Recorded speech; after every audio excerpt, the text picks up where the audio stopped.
안녕하세요. 오늘도 사연살롱을 찾아주셔서 감사합니다. 저는 경기도에 살고 있는 30대 여성이에요. 결혼하고 나서 겪은 정말 어처구니가 없는 경험이 있었네요. 남편하고 저는 어렸을 때부터 알던 사이였어요. 이게 집안끼리 알고 지냈다는 얘기는 아니고요. 중학교 1학년 때 입시학원에서 처음 만났다가 고등학교를 같은 곳으로 나온 관계였죠. 대학은 따로 가는 바람에 전혀 소식을 모르고 지냈었지만 군대를 다녀온 직후에 남편이 고등학교 친구들 몇 명끼리 밥 먹자고 부르면서 저도 어쩌다 보니 거기에 끼게 됐었고요. 그러다 보니까 연락을 주고받는 사이가 되었어요. 알기는 오래 알았지만 딱히 절친했던 적은 없었기에 설마 하니 연인관계로 발전할 거라고는 상상도 못했었네요. 정말 친구일 뿐이라서 저는 남편에게 연애 감정이 없었거든요. 남편도 저에게 그럴 거라고 짐작했었고요. 그런데 남편이 저한테 대학 축하한다면서 졸업 선물로 명품 지갑을 사주길래 그때 뭔가 있다고 느꼈었죠. 친구 대학 졸업 선물을 챙기는 것도 모자라서 명품 브랜드를 사준다고요? 여기서 의심이 안 되면 오히려 이상한 거잖아요. 혹시나 해서 떠봤더니 역시나 저를 좋아하고 있었다며 고백을 해오더군요. 우리가 엄청 가깝게 지낸 적은 없지만 따지고 보면 거의 10년을 알고 지낸 사이잖아. 그래서 그런지 네가 좋으면서도 친구 관계 깨트리고 싶지 않아서 고백 못하고 있었어. 괜히 사귀었다가 깨지면 오랜 친구 사이도 없어지게 될까봐 걱정되더라고. 그런데 지금은 왜 나한테 네 감정 드러내는 거야? 이건 누가 봐도 나 좋다고 광고하는 거였잖아. 그건 내가 이전하고는 달리 너를 많이 진지하게 좋아하고 있어서 그래. 가벼운 연애 말고 결혼을 전제로 너랑 만나보고 싶은 생각을 갖게 되었어. 그럼 우리가 안 헤어지고 계속 함께할 것 같아서. 남편이 멋쩍어 하면서도 진심을 담아서 한 고백에 저는 좋기도 했고 묘하게 착잡하기도 했고 마음이 애매했어요. 화목하지 못한 가정 안에서 자라신 분들 분명히 꽤 계시겠죠. 저희 집이 좀 우울했어요. 전 국민에게 불어닥쳤던 IMF라는 비극이 저희 집에 직격탄으로 꽂혔었다는 게 지금 생각해보니까 시작점이었죠. 아빠가 하셨던 사업이 그때 막 날개를 달고 제대로 빚을 보려고 했던 때였는데 IMF가 터져서 재료수급이 안 되는 바람에 망해버렸어요. 저희 가족은 살던 아파트 집을 팔고 작은 연립 빌라로 이사를 갔죠.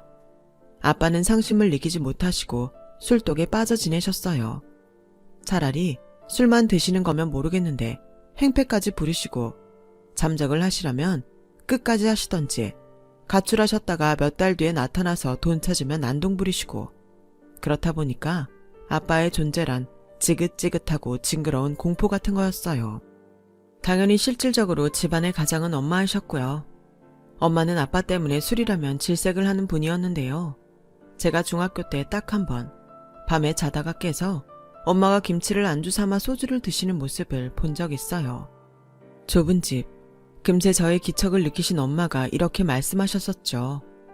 우리 딸들은 커서 결혼에 집착하지 말어. 여자들이라고 해서 꼭 결혼해가지고 행복을 찾을 필요는 없어. 진짜 이놈 아니면 안 되겠다 싶은 마음이 드는 괜찮은 놈이 있거든 결혼하고. 그렇지 않으면 그냥 혼자 사는 게 나아. 엄마의 그 음성이 얼마나 씁쓸했던지 세월이 지나도록 제 가슴에 박혀 있었어요. 결혼에 대한 막연한 부정적인 감정이 있었기에 저는 남편의 고백이 부담스럽게 들렸던 것 같아요. 생각은 자매들이 다 비슷하게 하고 있었던 것인지 언니들도 연애는 하면서 결혼 얘기는 안 꺼냈었죠. 결혼 말고 연애를 하는 거라면 저는 솔직히 남편이 마음에 들었기에 괜찮았어요. 그래서 오랜 친구였던 사이를 깨고 연인이 되었죠. 사귀면서 서로 집안 이야기는 거의 안 나눴어요. 진지한 대화는 주제로 안 끌어오는 편이었고요. 그러기에 교제 기간이 쌓여가도 저는 결혼을 머릿속에 그리고 있진 않았었네요. 하지만 운명의 장난과도 같은 엄청난 사고가 터지고 말았어요. 환절기도 아닌데 몸살 기운이 있는 것 같아서 이상하다 싶었을 때 문득 생리를 건너뛰었다는 게 떠오르더라고요. 제발 아니기를 바랐건만 저는 임신한 상태였어요. 극초기였기 때문에 저는 뱃속의 생명에게는 미안하게도 낳는 쪽으로 결심을 하기가 어려웠네요. 결혼만으로도 부담스러워서 생각을 멀리하던 저였는데 임신이라뇨. 저 혼자 만든 결과물이 아니니까 당연히 상대방도 알아야 한다고 생각했기 때문에 남편한테 알렸더니 한숨을 쉬면서 이렇게 말했었어요. 내가 임신한 게 아니니까 이래라 저래라 함부로 말은 못 얹겠는데 솔직히 말하자면 어떻게 고귀한 생명을 저버린다니 그런 생각을 할 수 있는지 나는 정말 이해가 안 간다. 그렇게 책임감이 없어? 지금 책임감을 논할 때야? 상황이며 타이밍이 따라주지 않으니까 임신이 당황스럽다는 얘기잖아. 그게 바로 책임감이 없다는 뜻이나 다름없어. 나는 너랑 다르게 책임감이 넘치는 사람이야. 그러니까 만약에 네가 출산 공포증이 있는 게 아닌 이상은 나랑 결혼해서 아이를 낳아줬으면 좋겠다. 내가 다 책임질게. 참나, 함부로 말을 못 얹겠다고 한 사람이 자기 의견은 이제 보니까 다 얘기했었네요. 근데 제가 왜 저 웃기지도 않은 말에 넘어갔을까요? 임신 호르몬 때문일지도 모르겠어요. 그때는 모든 게 너무 혼란스러웠으니까요. 그리고 저희 엄마가 하도 고생을 많이 하셔서 그런지 연세에 비해 많이 초췌하고 늙으셨거든요. 엄마의 약한 모습이 떠오르면서 혹시 손주를 안겨드리면 좋아하시지 않을까 하는 짐작이 들었던 것 같아요. 그래서 고민하다가 남편 데리고 엄마한테 인사시켰죠. 임신했다는 사실도 밝혔고요. 그러자 엄마가 화들짝 놀라시면서도 이왕 이렇게 된 거 가정 꾸려서 화목하게 살면 좋겠다고 눈물을 글썽이셨어요. 시댁에서도 흔쾌히 허락을 해주셨고요. 참고로 시부모님께서는 이혼을 하신 터라 댁에는 시어머니만 계셨네요. 상견례장이랑 결혼식장에 모두 시아버지께서 참석을 하셨는데 시어머니와 척보기에도 사이가 대면대면 하셨답니다. 남편에게는 나이 차이 많이 나는 누나가 한 명 있는데요. 그런데다가 시누이는 결혼까지 일찍 해서 큰아이가 벌써 초등학생이었어요. 시누이의 남편은 대릴사위였고요. 시댁이 원래 전통 막걸리랑 부침개 같은 걸 파는 식당을 가업으로 운영하거든요. 원래는 시어머니께서 도맡아 하셨는데 시누이 부부한테 전가를 하셨죠. 시댁에서 원래 시누이 부부가 함께 살고 있었는데 저희 부부가 결혼을 한다고 하자마자 분가를 했어요. 이참에 식당하고 더 가까운 동네로 집을 얻어서 나간다고 했어요. 저는 신경 안 쓰고 있었는데 시어머니께서 결혼하면 시댁에 들어와 살라고 저한테 그런 말씀을 하시는 거예요. 그 집에서 5시 살다가 넷 나가고 갑자기 나 혼자 되면 무서워서 어떻게 사니? 그냥 너희들이 들어와서 살려무나. 신혼집 매물 구하기도 힘들 것 같다면서. 말씀은 감사하지만요 어머님. 집은 어떻게든 구해보면 구해질 것 같아요. 그렇게 빼지 말고 그냥 들어와 살겠다고 그래. 이제 배도 점차 불러올 거고 태교도 해야 하고 애도 낳고 키워야 하는데 그거 다 도와줄 사람이 한 집에 살고 있으면 너로선 잘된 거지. 안 그러니? 세상 천지에 아직 친하지도 않은 시어머니랑 같이 사는 걸 반기는 며느리도 있을까요? 저는 그런 별종이 아니었기 때문에 시어머니의 제안이 몹시 불편했어요. 그래서 거절했는데 남편이 엄청 당황스러워 하더라고요. 우리 그냥 거기 들어가서 살자. 나도 취업 때문에 나와서 자취한 거라 엄마랑 살아보는 거 오래간만이라서 좋을 것 같아. 그리고 우리 엄마는 집에서 혼자 오래 지내면 안 된다고 그랬대. 그래서 더 우리가 같이 들어가서 살아드려야 하는 이유도 있어. 뭐? 혼자 지내면 안 된다고?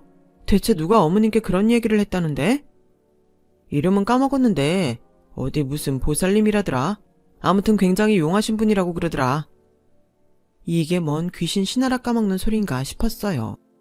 갑자기 웬 용한 보살이 등장한다는 거죠? 너무 황당했는데 혼전 임신으로 급하게 결혼하는 것이다 보니까 시일 안에 매물 구하기가 어려워서 일단은 시댁에 들어가 사는 것으로 하고 말았어요. 오래돼서 그렇지 평수 넓고 방 4개에다가 베란다에 다용도실에 창고까지 따로 있어서 내부는 좋았습니다. 그런데 짐 들여놓던 날 웬 아주버니 3분이 안에 계시는 거예요. 그분들이 저랑 남편이 쓸 방을 보면서 머리는 이쪽으로, 다리는 저쪽으로, 거울은 어디 쪽으로 막 이런 대화를 쑥덕거리셨죠. 그리고 시어머니는 그분들의 조언에 따라서 저랑 남편이 쓸 침대며 가구를 배치하셨고요.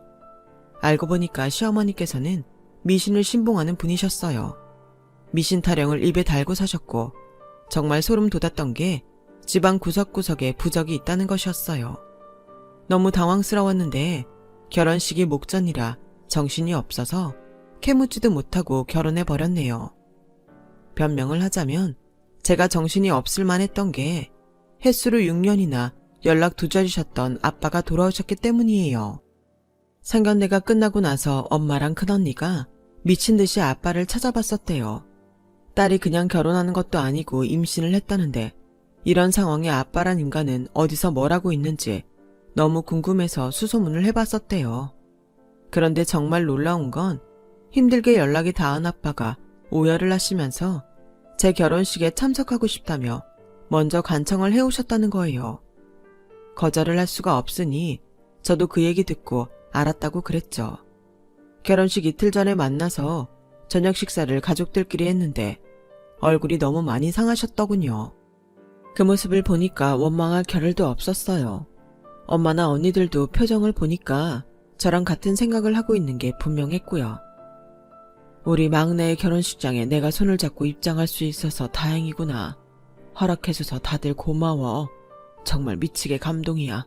이대로 죽어도 나는 여한이 없어. 눈물을 훔치시는 아빠의 모습에 솔직한 심정으로 왜 저러시지 싶었어요. 그럴 사람이 아니니까요.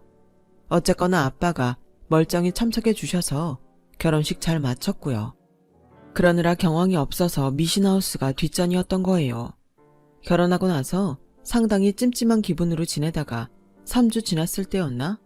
시댁의 가업인 식당에 밥을 먹으러 갔어요. 평일이었는데도 장사가 잘 되더라고요. 남편이 그저 그런 중소기업 들어갔어도 미래에 대해 걱정 안 하는 이유를 알 것 같았달까요? 왜 시매부가 대릴사위로 장가 왔는지도 알 법했고요. 그런데 식사 도중에 시어머니께서 또 미신 이야기를 잔뜩 하시는 바람에 저는 표정 관리가 안 되더라고요. 시누이는 눈을 반짝이며 그걸 다 경청했고요. 제가 몰래 시누이한테 그런 거 다 믿느냐고 물어봤어요. 그랬더니 자기는 무조건 다 믿는다면서 열변을 토하더군요. 식당이 그 정도로 잘 되는 것도 전부 다 시어머니를 통한 미신을 따라서라고 했어요. 미심쩍어 하지 말고 우리 엄마 말 잘 들어. 그래야 건강한 아이도 출산할 수 있는 거다. 나를 봐. 우리 애들이 둘 다 사고 하나 없이 튼튼하게 크잖아. 이게 다 우리 엄마 덕분이지. 아, 그리고 이거 내가 알려줄까 말까 하다가 특별히 알려주는 건데 귀 좀 이리 대봐. 제가 알기로는 분명히 시조카들 중에 작은 애가 작년에 자전거 사고로 다쳐서 입원했던 걸로 들었었거든요. 연애하던 때에 남편 통해서 들었었고요. 그래서 고개를 갸웃하면서 신의의한테 귀를 가져갔죠. 그랬더니 정말로 황당한 이야기를 저한테 해주었어요. 사실은 내가 아들을 못 낳는 몸이었어. 딸만 낳을 팔자였다고 했거든. 네?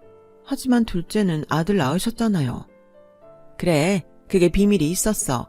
사실 우리 둘째 애도 임신 직후에는 딸이었지. 내가 6주 차에 임신 사실을 알았는데 우리 엄마한테 말했더니 얼른 딸의 혼이 자리 잡기 전에 아들로 바꿔야겠다고 하는 거야. 아직은 늦지 않았다고 하시면서 이런 쪽으로 잘 아시는 분께 도움받아서 극비의 부적을 구할 수 있었어. 그래서 내가 아들을 낳은 거지. 우리 둘째 생긴 게 뭔가 곱상하지 않아? 그게 다 원래는 딸이었기 때문에 그런 거야. 저는 태어나서 그렇게 해괴한 말을 들어본 건 그때가 처음이었어요. 시누이가 제 어깨를 두드려주면서 응원의 메시지를 남겨줬었죠. 연달아 딸을 임신하더라도 자기처럼 극비의 부적을 사용하면 되니까 상심하지 말라고요. 그 말을 한 건 제가 임신하고 있던 아이가 딸이었기 때문이었어요. 도대체 이게 어떻게 된 집안인지 저 같은 평범한 사람은 이해가 힘들더라고요. 그로부터 며칠 후였죠. 자다가 화장실이 가고 싶어서 새벽에 눈을 떴는데 침대 아래를 쳐다봤다가 그대로 비명을 내질렀죠. 너무 놀라서 비명을 질렀더니 침대 아래에 앉아 계셨던 시어머니께서 저를 타박하셨어요. 아니 얘가 뭘 그렇게 놀래니? 그러다가 뱃속에 애라도 떨어지면 어쩌려고 그래? 어머님, 제가 안 놀랄 수가 있어야 말이죠. 지금 여기서 뭐 하시는 거예요? 어두운데 왜 방바닥에서? 방석은 왜 깔고 앉으신 거예요? 그리고 혹시 앞에 있는 그거는 물 떠다 놓으신 거예요? 목소리 낮춰. 그러다가 우리 아들 깨면 피곤해서 아침에 출근 어떡하려고? 이건 내가 다 이유가 있어서 그러는 거니까 캐묻지 말거라. 이것이 다 너희들을 위함이야. 내 깊은 뜻을 네가 감히 어찌알리오? 그러게요. 말을 안 해주면 어떻게 알겠어요. 사람 자고 있는데 그 밑에서 물 떠놓고 본격적으로 방석까지 가져다가 가부좌 틀고 앉아서 싹싹 빌고 있는 모습에 너무 소름이 돋았는데 그 이유를 알 수 없으니 더 불길했네요. 이 일로 남편하고 좀 싸웠어요. 그간 눌러 참고 왔었건만 시어머니의 만행이 해도 너무한 것 같아서 그랬습니다. 창고에 이상한 제사상 같은 거 맨날 차려놓은 것도 진짜 마음에 안 들었고요. 걸핏하면 제 배를 가리키면서 내 소녀가 지금 안에서 손을 흔들었단다. 이런 식으로 말씀하시는 것도 짜증이 났어요. 내가 말하는 건 들은 척도 안 하니까 네가 좀 어떻게 해보라고 남편을 들들 볶았는데요. 이 남편 놈이 자기 엄마 편을 들더군요. 근거가 있으니까 그렇게 행동하시는 거라면서 시어머니를 비호하기까지 했어요. 저보고 쓸데없이 예민하다고도 했고요. 와, 기가 막히고 억울해서 돌아버리는 줄 알았어요. 도대체 왜 임신을 해서 결혼을 해서 시댁에 와서 살고 있나. 제 처지를 곱씹어 보면서 후회하기도 했었죠. 오죽하면 제가 차라리 보편적으로 널리 알려진 시집살이를 당하는 게 낫다고 생각했다니까요. 임신한 상태라서 가뜩이나 감정도 오락가락한 와중에 미신하우스에서 산다는 게 말이 되나요? 설마 오래 알고 지낸 사람이었던 남편이 이런 집안일 줄은 몰랐네요. 알았다면 연애도 안 했을 것 같아요. 우리 제발 빨리 분가하면 안 될까? 나 여기 계속 있다가는 정신이 혼미해질 것 같아서 그래. 아까 계란 후라이 좀 부쳐 먹었는데 그 사이에 어머님이 오셔서는 계란 터진 모양 때문에 내일 운세가 어쩔 거라는 등 나 그 얘기 듣고 입맛 떨어져서 계란 후라이 먹기 싫었어. 우리 제발 이 집에서 나가 살자. 집 나와라 뚝딱하면 집이 나오는 줄 알아. 나갈 데가 있어야 나가서 살지. 너는 진짜 생각이라는 걸 좀 하면서 말을 해라. 그리고 하는 말마다 불만투성이야. 말 못하는 약 있으면 너한테 먹이고 싶다. 그런 와중에 남편이 정뚝 떨어지게 나와주시니까 정말 살맛 안 났죠. 머리 아파오는 그때에 충격적인 소식이 들려왔어요. 아빠가 위급하시다는 얘기였어요. 제가 큰언니 연락받고 놀라서 병원에 갔는데 아빠 얼굴 보고 자차 놀라서 주저앉았어요.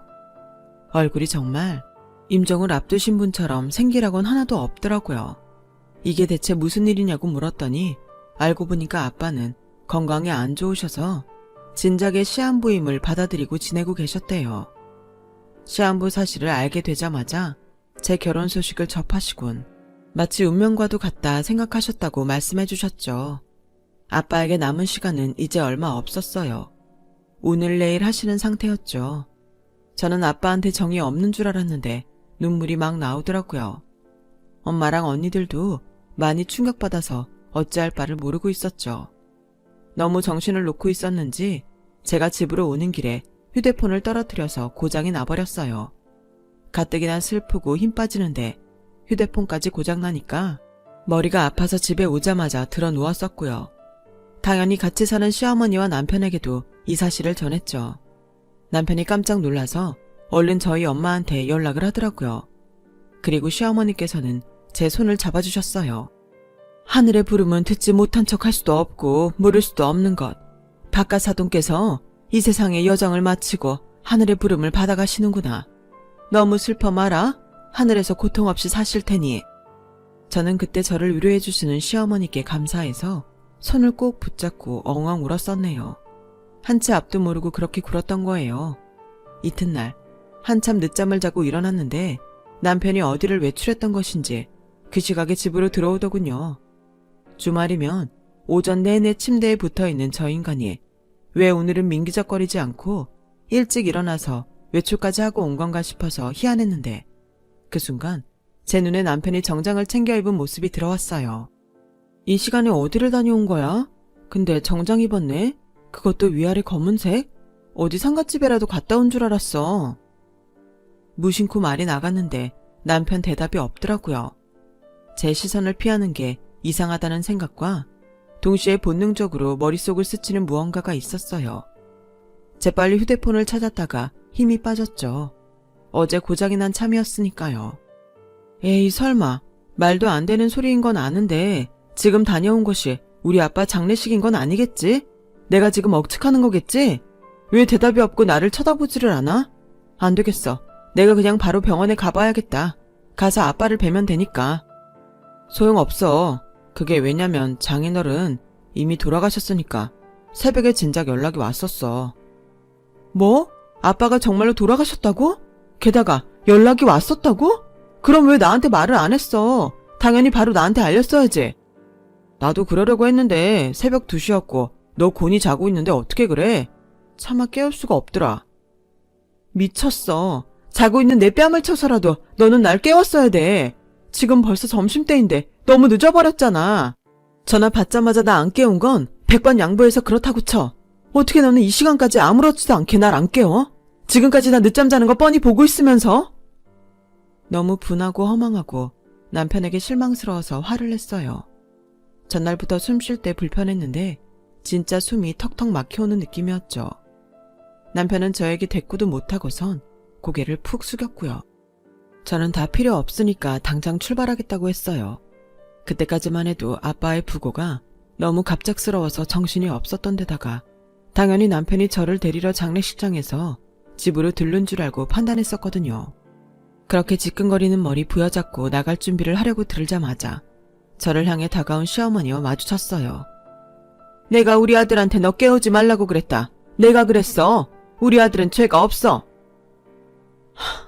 어머니, 갑자기 이건 또 무슨 말씀이세요? 어머님도 새벽에 알고 계셨던 거예요. 저희 아빠 소식을요? 저만 빼놓고요. 도대체 왜 그러셨는데요? 제가 저희 아빠 돌아가셨다는 소식을 일찍 접하면 큰일이라도 나는 거였나요? 너는 어차피 박가사돈과 그리 살갑지 못한 사이였잖니? 만일 부모 자식이라는 끈이 맺어지지 않았다면 현생에서 원수로 만났을지도 모르는 사이. 아무래도 장례식에 너는 참석하지 않는 편이 좋겠구나. 그런 상황이 아니라는 걸 알면서도 저는 어쩔 수 없이 시어머니께서 농담 혹은 장난을 하시는 거라고 생각했었어요. 왜냐하면 너무나도 말이 안 되는 소리를 들었기 때문이었죠. 그게 진심이면 너무 이상한 거잖아요. 그런데 시어머니께서 저를 진지한 눈빛으로 쳐다보시면서 이렇게 말씀을 이으셨죠. 만일 장례식장에 발을 들일 시에 뱃속에 든 아이한테 박가사돈의 원혼이 묻을 거다. 박가사돈과 너의 악연이 네 아이를 힘들게 만들 거라고. 너는 네 자식이 태어나기도 전부터 저주를 받길 원하니? 그런 건 아니겠지? 어머님, 제발 그 허무맹랑한 타령 좀 그만하세요. 저주라고요? 제가 처한 지금 이 상황을 저주라고 하는 거예요. 친정아빠 장례식장에 못 가는 게 말이나 되나요? 얘기가 안 통하는구나. 그렇다면 어쩔 수 없지. 나는 네가 잘못된 선택을 하게 될 수 없어. 내 손주의 미래를 망치게 내가 지켜만 볼 것 같니? 굳이 가야겠다면 강제로 널 막는 수밖에. 시어머니께서 제 뒤편을 보면서 눈짓했어요. 제 뒤에는 남편이 있었죠. 소름이 돋은 제가 도망을 치려고 했는데 남편이 더 빨랐어요. 뒤에서 저를 꽉 잡은 남편이 다시 저를 방 침대 쪽으로 데려갔죠. 힘에 우위에서 밀린 저는 침대에 억지로 앉을 수밖에 없었는데요. 너무 우라통이 터져서 두 사람을 쳐다본 순간 온몸에 소름이 돋아났어요. 시어머니와 남편이 웃음기 하나 없는 표정으로 너무나도 진지하게 저를 내려다보고 있었거든요. 마치 그 어떤 일이 있더라도 저를 장례식장으로 보내지 않겠다는 결연한 의지가 엿보이는 듯 했습니다. 당연히 대장은 시어머니셨기에 저는 침착하려고 애를 쓰면서 우선 회유의 말씀을 드렸어요. 하필 지금 휴대폰도 고장났는데 친정 식구들한테 연락도 마음대로 못하는 상황에 저한테 이러고 싶으세요? 이건 사람이 할 짓이 아니죠. 제발 저 좀 가게 해주세요. 제가 몸도 너무 안 좋아서 두 사람이랑 씨름하고 싸울 기력도 없다고요. 일어나지도 않은 일 때문에 장례식장에 못 가는 게 말이나 된다고 생각하세요? 저는 저희 아빠 딸인데 무슨 악연이 있어서 제 뱃속에 아이한테 저주가 걸린단 거냐고요. 아, 네가 나의 깊은 뜻을 어찌 이해할 수 있겠니? 다 지나고 나면 알게 될 것이니 지금은 그저 얌전히 있으면 된단다. 모두가 살자고 하는 길이니까 그런 줄이나 알렴. 나랑 오순도순 대화나면서 시간을 보내자꾸나. 그래야 얼른 슬픔도 털어내버릴 수 있지. 시어머니께서는 처녀 동료를 안 내비치셨고 화장대 의자를 끌어와서 오히려 제 앞에 앉으셨어요. 골이 깨질 듯이 울리더라고요. 남편은 심각한 표정으로 계속 서 있었고요. 저는 배가 뭉치는 느낌이 난다고 통증까지 있다고 말을 해봤으나 시어머니께서는 그건 저의 착각이라면서 황당한 응수를 하셨죠. 저는 너무 기가 막힌 나머지 차라리 웃음이 나더라고요. 개 같은 미신 타령이 심상치 않을 때 알아봤었어야 했는데 꾸역꾸역 참고 넘겼다가 결국 이런 사태가 났구나 싶어서 제 안일함을 원망했죠. 이 어처구니 없는 상황에 스트레스가 확 몰려들었던 것인지 저는 결국 기운이 빠져서 침대 위에 풀썩 쓰러지듯 눕고 말았어요. 한숨 자고 일어나라는 미친 시어머니의 소리가 들려온 직후였습니다. 갑자기 띵동하면서 현관 벨소리가 들렸고 그 다음으로는 누가 현관문을 쾅쾅 두드리는 소리가 멀찍이서 들려왔어요. 제가 억지로 정신을 다잡으면서 소리에 집중했죠. 당황한 남편이 누군가와 옥신각신하는 소리가 들려왔는데 따라 나간 시어머니 역시도 휘말려서 소란을 일으키고 있었네요. 그때 방 안으로 들어온 사람은 바로 저희 작은 언니였어요. 진짜로 집에 있었다니. 역시 멀리 사는 친구 집에 놀러가서 연락이 두절됐다는 말은 거짓이었어. 내가 이럴 줄 알았다고. 그 목소리를 듣자마자 안심이 되더군요. 그리고 남편이 장례식장에서 제 가족들에게 황당한 거짓말도 했음을 알 수 있었죠. 제가 멀리 놀러가서는 연락이 두절됐다고 했대요. 가족들은 그게 말이 되냐면서 안 믿으며 자꾸 추궁을 해댔고 압박감을 느낀 남편이 몰래 장례식장을 빠져나와서 집으로 왔었던 것이죠. 그 행동은 오히려 큰 의심을 불러왔고요. 작은 언니가 울먹이며 저를 부축해 주었고 저는 문 밖에 보이는 풍경에 한숨을 쉬었네요. 외삼촌이 제 남편의 멱살을 잡고 흔들었으며 그걸 말리려는 시어머니의 손길을 사촌 오빠가 강하게 뿌리치면서 욕을 하고 있었어요. 심상치 않은 소음에 놀란 이웃들이 경찰을 부르는 바람에 잠시 후에는 경찰까지 집으로 왔고요. 경찰이 이게 무슨 상황이냐고 묻자 남편의 얼굴이 시뻘개지는 것이 보였죠. 저는 언니들과 함께 현관으로 향했고요. 저에게 절대로 장례식장에 가지 말라면서 시어머니께서는 소리를 지르셨는데 경찰들이 진정하시라고 막 말려댔거든요. 그러자 시어머니께서 경찰을 있는 힘껏 밀어버렸나 봐요. 우당탕 넘어지는 소리가 나서 그쪽을 쳐다봤는데 그리곤 외치셨죠. 네 이놈! 내가 어떤 신과 통하는 줄 안다면 내 앞에서 그딴 무리는 못 저질렀을 텐데. 그 골 때리는 모습을 보자 정말로 머리가 깨질 것 같이 아프더군요. 더 이상 할 말도 없더라고요. 그런데 병원으로 향하자마자 정신이 맑아졌던 것 같아요. 장례식장에 들러 아빠부터 배워야 할 것 같다는 강한 충동이 들었어요. 엄마가 놀라신 얼굴로 저를 맞아주셨는데 설명은 언니들한테만 맡긴 채 저는 아빠의 영정사진부터 마주했어요. 제가 좀 늦었어요. 죄송해요. 제 팔자 제가 꼭 멍청한 딸이라서 늦을 수밖에 없었어요. 아빠, 나 이제 어떻게 하면 좋을까요? 아빠 하늘나라 가시는 김에 저한테 답을 알려주고 떠나시면 안 돼요? 그렇게 혼잣말을 하며 아빠한테 인사를 드리던 저는 갑자기 심한 복통을 느꼈는데 이상하게도 본능적으로 뱃속의 아이를 제가 만날 수 있을 것 같지가 않다는 예감이 그때 들었답니다. 몇 시간 후에 시누이가 찾아왔는데 오만상을 쓰면서 저한테 어처구니 없는 소리를 했어요. 너 멍청한 거 보니까 어이가 없다. 우리 엄마는 지금 너 때문에 알아 누우셨어. 네가 우리 엄마의 뜻을 거스르고 반항하는 바람에 일이 꼬였다면서? 너 관상부터 멍청한 걸 내가 알아봤어야 했는데. 저는 시누이의 말을 개무시해 주었어요. 어차피 나중에 박살낼 생각을 하니까 마음이 차분해졌거든요. 시누이는 저한테 쌍욕을 하며 자리를 떴고 저는 아빠를 보내드린 후에 시댁으로 돌아가지 않았어요. 제 짐은 외삼촌과 큰언니가 챙겨왔고요. 뱃속에 가여운 생명은 결국 세상의 빛을 보지 못한 채로 떠났어요. 조용히 심장이 멈춰 있었더군요. 가여운 생명에게 애도를 표하며 저는 남편에게 이혼 소송을 진행했죠. 그 내용 남편의 직장으로 보내기도 했습니다. 고인물들이 다니는 작은 곳이라서 소문이 나는 건 순식간이었죠. 남편이 저를 찾아와서 무릎 꿇고 울었는데 저한테 싸대기 맞고 돌아갔네요. 눈물 젖은 뺨이라 그랬었는지 싸대기도 아주 찰지가 먹혀서 좋더라고요. 시댁의 가업인 식당도 공중 분해시켜버렸어요. 제가 몇 번 가봤기에 약점을 알았거든요. 시대가 어느 때인데 근로계약서도 안 쓰고 사람을 부려먹나요? 사회초년생 알바생들한테 가서 그 사실 알려주고 무조건 신고해라. 니네가 갑이다. 란 거 말해줬죠.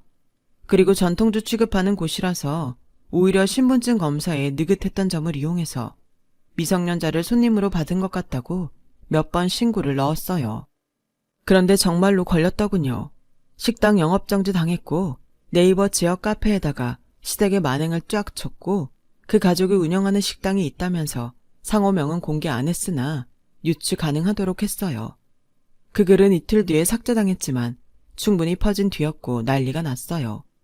영업 재개했던 그 식당은 몇 달 뒤에 문 닫게 됐습니다. 제가 동창들이랑 오만 지인들한테 소문 다 퍼뜨려서 남편은 쓰레기로 낙인 찍혔고요. 이혼으로 남남되기 전에 시어머니께서 저한테 눈물로 비셨었어요. 내가 망측한 혼에 씌어서 홀렸었나 보다. 지금은 정신이 돌아왔단다. 너한테 그러는 게 아니었는데 내가 잘못했다. 정말 미안하구나. 그러니까 우리 아들 좀 받아오. 이혼 과정이 너무 가혹한 것 아니니? 글쎄요. 제가 보기에는 아직도 망측한 혼에 씌어 계신 것 같은데요. 어디서 굿이라도 받아보셔야 하는 거 아니에요? 정말 걱정돼서 그래요. 365일 망측한 혼에 씌어 계시니 이쯤 되면 악귀의 본체가 아니실는지. 태연하게 제가 조롱해드렸더니 뒤로 넘어가시면서 거의 발작하시는 모양새로 분노하셨어요. 저는 깔끔히 무시해드렸고요. 얼마 후에 전 남편 놈하고는 완전히 남남이 될 수 있었고 이혼하면서 저는 돈도 꽤 받을 수 있었죠. 완전히 폐가 망신해버린 그 집안은 다시 일어나지 못했고 이듬해에 전 남편은 재혼을 했었어요. 겹치는 지인이 있어서 소식이 들려오더군요. 웃긴 건 또 혼전 임신이었죠. 그쯤 되니 저의 임신도 고의는 아니었을까 의심이 되기도 했네요. 애는 낳았는데 금세 이혼했다더군요. 그럼 그렇죠. 참나. 제가 어떻게 그런 놈하고 결혼해서 그런 집안에 들어가 살았었는지 믿기지 않을 정도예요. 저는 쇼핑몰 회사에 새로 들어가서 일을 시작했는데 너무 만족스러워서 보람된 일상을 계속 지내고 있는 중이에요. 매일 웃을 수 있는 일이 있어서 행복하네요. 제 경험담은 여기까지예요. 들어주신 분들 모두 항상 웃음 나는 일이 가득하시길 바래요. 건강하세요. 여러분, 사연 댓글에 응원과 현명한 조언 부탁드려요. 좋아요와 구독은 저에게 큰 힘이 됩니다. 오늘도 좋은 일 가득하세요.